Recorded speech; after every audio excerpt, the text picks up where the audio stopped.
건축관에 대해서 뭐 구체적으로 생각해 본 적은 없는데, 그냥 주어진 상황에서 열심히 하자라는 게 내 주의고, 그렇다고 일관되게 어떤 뭐 형태를 지향하거나 그런 것도 아니고, 그냥 그때그때 제일 좋은 어떤 컨디션을 만들자라는 게 제 생각이거든요. 그래서 문경주택에 대해서도, 둥근 지붕에 대해서도 얘기를 많이 하셨는데, 사실은 그 땅이 갖고 있는 어떤 그 강한 어떤 그 형태감이 있었거든요. 그 땅이 갖고 있는 그 뭐랄까 강한 형태감이라는 것보다도 그 장소성이 있는데, 그 거기에 그냥 우리가 익숙한 어떤 형태의 메스를 갖다 놓게 되면 굉장히 뭔가 답답한 느낌이 사실 들었어요. 그래서 어쩔 수 없이라는 표현이 좀 이상하지만, 그래서 제일 괜찮은 형태가 뭘까? 보통 우리 집에서는 지붕의 모습이 집의 어떤 모습을 이제 좌지우지 하듯이, 그래서 이름도 둥근 지붕이라고 지은 게, 둥근 형태의 지붕을 얹혀놓으면은 좀 뭔가 차분해지지 않을까? 내지는 뭔가 좀 사람들한테 좀 한 번이라도 더 시선을 받지 않을까? 그러면서 동네의 어떤 분위기를 조금 만들어주지 않을까? 이런 생각에서 사실 지붕을 둥글게 얹어놓은 거고, 그 둥근 지붕 자체가 갖고 있는 어떤 강한 임팩트, 공간적인 임팩트는 사실은 벽과 천정이 사실 경계가 없어요. 그러다 보니 제가 사실 제임스 터렐의 작품에서 사실 모티브를 받고 그 경계를 사실 공간에서 없애려고 했던 거였거든요. 그러니까 그거에 대한 부합할 수 있는 집의 어떤 모습이 아닐까라고 생각하고 그 디자인을 한 거고, 땅은 네모나고 하늘은 둥글고 이렇잖아요. 그리고 실질적으로 그 집에서 바라봤을 때 하늘의 모습이 둥글게 보입니다. 우리가 보통 서마 밑이나 뭐 직접 뭐 바라볼 수도 있겠지만, 집 안에서 바라보는 어떤 하늘의 모습이 둥글었으면 하는 게 생각이었었어요. 그런 것들이 뭔가 전체적으로 생각들이 좁혀졌던 거고, 이번에 이제 처음 했던 건데, 목 구조 자체를 사실은, 또 목 구조는 압축재로 잘 안 쓰거든요.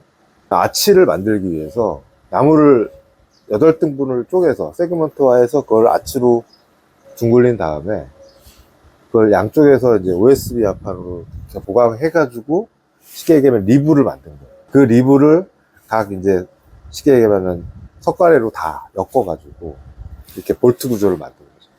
그게 어떻게 보면 공학 목재를 만든 거거든요. 제 입장에서 보면. 그렇죠. 사실은, 맞아요. 그러니까 사실은 처음에 이 세상에 없는 공학 목재를 만든 거예요. 글루램으로 처음에 검토해가지고 아치를 만들려고 했는데, 이게 고비용인 거예요. 그래서 적은 비용으로 뭔가 손쉽게 할 수 있는 방법이 뭘까 고민하다가 시공사랑 먼저 협의를 했어요. 목업을 한번 해보자라고. KSNPC. KSPNC. KSPNC. 예, KSPNC고, 그러니까 흔히 시공사에서도, 그러니까 그때 이슈는 뭐였냐면, 공사비가 너무 올라서 착공을 못하고 있는 시점이었는데, 시공사랑 머리 맞대고 사실 그걸 찾은 거예요. 그래서 시공비가 사실 굉장히 많이 절감이 됐어요. 그리고 공장에서 제작해가지고, 실질적으로 이제 1층은 콘크리트고 2층, 3층이 지금 목구조인데, 실질적으로 현장에서 이제 목구조를 하시는 분들은 아시겠지만, 목구조를 현장에서 거의 다 조립하고 굉장히 빨리 이렇게 시공이 됐거든요. 아마 공사비 굉장히 절감이 됐었고, 그리고 아무래도 보통 우리가 지붕을 덮을 때도 보통 지붕재 따로 있고, 벽체 따로 있고, 마감재가 이렇게 나눠지게 되면은 조금 집 자체도 좀 올드한 느낌이 좀 들 수 있거든요. 목구조가 갖고 있는 한계가 뭐냐면, 빗물 처리를 하기 위해서 항상 지붕을 만들어야 된다라는 거예요. 근데 이 집은 외부에서도 마찬가지지만 지붕하고 벽체가 그냥 하나로 연결돼가지고 공정을 조금 간소화시키면서 겉으로는 좀 뭔가 모던한 느낌으로 만들려고 그런 노림수가 좀 있었죠. 그러니까 집도 커티지로 다 이렇게 분리를 해놨기 때문에 사실은 어떻게 보면 단독주택 3개예요. 네. 3개인데 그게 이제 군집이 되다 보니 어떻게 보면 전체적으로 하나의 어떤 집의 어떤 풍경이 만들어지는 거죠. 그러니까 그걸 처음부터 그 땅에다가 의도를 했던 거예요. 네. 이게 어떤 단일 매스로 뭔가 오브제처럼 집이 보이지 않고 뭔가 모여있는 모습, 그런 것들이 뭔가 도시적이면서 나름 약간은 좀 목가적인 좀 편안한 느낌을 여기에 줘야겠다라는 생각이었어요. 2가지만 질문하고 네. 마칠게요. 디자인을 했을 때 예상했던 거하고 실제로 다 지었을 때의 느낌을 말씀하셨을 거예요, 분명히. 네. 그 부분이 어떻게 반응되었는지 우리는 머릿속에 다 있지만 건축주한테 100% 이해를 못 시키죠. 그 부분이 다져졌을 때 그분들은 이런 추가적인 느낌이 있었네 반응을 하셨을 거예요. 처음에 저희가 디자인을 할 때 가운데 땅이 세모 형태였는데 가운데를 비우고 외곽에 채우는 안이 있었고 이거 같이 그냥 땅에다가 흩뿌리듯이 이렇게 얹어 놓는 방식이 있었어요. 처음 사실은 이제 두 대안에서 배치 방식에 대한 부분을 이제 말씀을 드리면서 요 가운데 중정으로 비워놓는 방식은 본인들도 별로 계속 좋아하지 않으셨고 실질적으로도 그게 너무 땅이 생각보다 크거든요.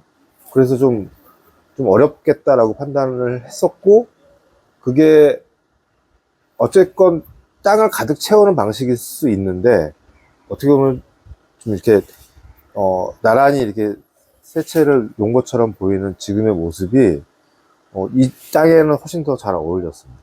그리고 그 초기에 제안드렸던 그 지금 둥근 형태의 지붕 사실 초기 아니에요. 처음은 제안드렸던 아닌데 그걸 그대로 건축주께서 억셉트를 하셨어요. 그리고 그걸 이제 설명을 처음에 그분들도 되게 당황하셨어요. 뭐 이렇게 집이 될 수 있나요? 라는 식이었어요, 표정이. 근데 점점 이제 설계를 하면서 그 모습에 대한 것들을 계속 이제 설명을 드리고 설득을 했는데 그분들도 다 지어질 때까지는 약간 좀 반신반의 하셨는데 듣고 나서 생각한 그림보다도 훨씬 더 좋은 공간감을 느낀다라고 지금 말씀을 하세요. 본인들도 굉장히 만족을 하시거든요. 그런 게 어떻게 보면은 사실 저도 좀 이렇게 확신은 없었습니다. 그 공간이 6m가 아주 높은 공간인데 실제로 들어가 보면은 그 떨어지는 그 라운드 때문에 굉장히 편안한 느낌이 심리적인 어떤 작용이 생기더라고요. 저도 좀 의아했어요. 높으면은 약간 좀 너무 곤봉하지 않을까? 다른 주택에서도 사실은 평슬랍으로 6m까지 높여보고 해봤는데 굉장히 높구나라는 느낌이었지 사실 여기처럼 둥글게 뭔가 6m를 만들어 보니까 훨씬 느낌이 다르더라고요. 네. 그래서 건축주분들께서 굉장히 만족해 하시고 거기 들어오시는 임차인들도 굉장히 마음에 드신다고 하십니다. 최초의 건축주를 만날 때, 그 다음에 땅을 만날 때, 계획을 할 때, 임하는 자세가 있겠죠. 질문이 너무 어려워. 어렵죠. 그러니까 이게, 그 영감부터 시작하는지, 분석부터 시작하는지, 아니면 요거는 어떻게 라운드부터 해야 되겠다라는 직관적으로 시작하는지. 보통은 땅을 아무 계획 없이 그냥 가서 볼 때가 있는데요. 사실은 보통 이 문경 같은 경우는 그냥 가서 땅을 봤어요. 네. 그리고 여기에 어떻게 집이 앉혀져야겠다라는 게 좀 어느 정도 읽히거든요. 계획을 하고 가면은 약간은 좀 방향성이 잡히기 때문에 땅을 그렇게 해석을 해버려요, 우리가. 근데 아무것도 없이 그냥 가는 경우에는 여기에는 뭔가 이런 게 필요하겠다라는 느낌이 그러니까 생각이 먼저 들거든요. 사실 그게 굉장히 중요한 단초가 되거든요. 그래서 가급적이면은 처음에 좀 직관적으로 땅을 좀 보고 좀 느껴보려고 해요. 그런 방식으로 합니다. 그럼 매 프로젝트가 그렇게 된다고 보면 꼭 대체적으로는 비어있는 땅의 컨디션을 보면서 영감을 좀 받으려고 하는데 그러지는 못하고 아무래도 조금 그래서 한번 처음에 왔을 때 그 영감이 없으면 좀 분석을 좀 해보거든요. 그러면은 분석하면서 다시 또 한번 봐요. 결국은 영감이 나올 때까지 가점 방법을 다 그렇죠. 뭔가 직관적인 어떤 생각도 해보고 그냥 이렇게 땅을 볼 수도 있겠다라는 그러니까 혼자 막 이렇게 생각해보기도 하고 분석적으로 땅을 접근해보기도 하고 약간 이런 방법 여러 가지를 다 쓰죠. 결국은 건축가가 가지고 있는 내면의 이야기를 현장에 해석할 수 있는 녹일 수 있는 방식이 나올 때까지 찾아내는 거네요. 거죠. 그거를 이제 할 때마다 같은 유형을 꺼내시는 건축가들이 있는가 하면 그렇죠. 그 유형을 일단은 틀을 잡고 꺼내시는 분이 있는가 하면 틀 자체는 지금 없어요. 모 소장님께 틀이 없다고 시작하니까 그 과정 자체가 또 길어질 수는 있겠어요. 살짝 길어요. 그래서 저희가 처음에 초기 안을 건축주한테 내보낼 때 조금 시간이 걸려요. 네, 그런 부분이 있고, 그리고 어찌됐건, 오롯이 땅에서부터 뭔가 다 이렇게 만들어지거나 그러진 않을 것 같아요. 그러니까, 여러 가지 이제 관계도 봐야 될 거고요. 특히나 이제 도시주거 같은 경우는, 좀 민감한 부분들이 있을 거고, 또 받아야 되는 요소들도 있을 거고, 그렇지 않게 배제해야 되는 요소들도 있을 거고, 사실 그런 것도 선별하고, 다시 찾아내고, 이런 과정도 사실은 초기에 이제 많이 생각을 하게 되거든요. 근데 그런 것들이 좀 어느 정도 좀 모였을 때, 우리 쉽게 얘기하면 요리에서 재료가 좀 있어야 뭔가 어떤 요리를 할지 생각하는 것처럼 그런 이제 요소들을 사실은 이제 단초들을 많이 찾죠. 근데 그거를 어떻게 엮어낼 형태로 만들지, 어떻게 기능적으로 풀지에 대한 부분들을, 그렇게 확신이 들 때, 그때 사실 초기화이 거의 나온다고 보거든요. 사실 저희가 봤을 때, 초기에 나왔던 좀 어설프지만, 그게 어떻게 보면 굉장히 이렇게 좀 임팩트가 있는 애들이 많았어요. 하기야 원초적인 어떤 네. 생각이 원초적인 형태를 만들어내고 네. 원초적인 그 느낌, 인간의 내면의 바닥에 있는 네. 느낌을 네. 끌어올릴 네. 수 네. 있는데 네. 그게 이번에 문경 프로젝트의 맞습니다. 경우가 정확하게 맞아떨어지지 않았나라는 아. 생각을 합니다. 아, 잘 해석했습니까? 감사합니다. 자기소개하고 이제 마치겠습니다. 예, 저는 양수리에서 수납 건축사 사무소를 운영하고 있는 모승민 소장이라고 합니다. 반갑습니다. 예, 감사합니다.